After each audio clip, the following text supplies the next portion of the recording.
Siasat licik Ayu Puspita tersangka penipuan WO iming-imingi pengantin paket honeymoon. Terkuak siasat licik Ayu Puspita, pemilik vendor wedding organizer, WO, menipu para pengantin yang menggunakan jasanya hingga meraup keuntungan fantastis. Sebelumnya, polisi telah menetapkan Ayu Puspita bersama 4 orang lain termasuk suaminya sebagai tersangka kasus dugaan penipuan, Selasa, 9 Desember 2025. Ayu Puspita rupanya mengiming-imingi paket pernikahan yang dinilai menguntungkan pengguna jasanya. Dengan harga yang cukup murah dari vendor lainnya, korban diiming-imingi paket liburan dan honeymoon.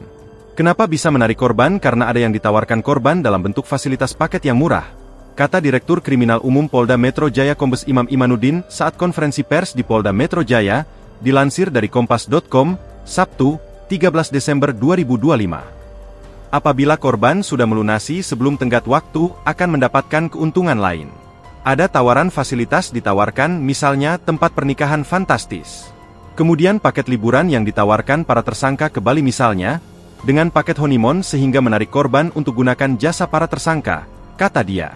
Selain itu, Iman mengatakan Ayu Puspita sudah menjalankan wedding organizer sejak tahun 2016 lalu.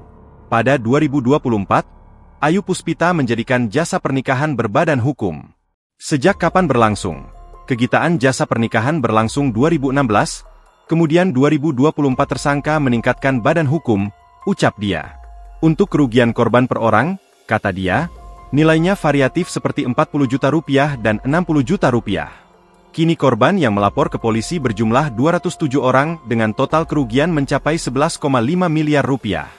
Download Tribun X sekarang, menghadirkan lokal menjadi Indonesia.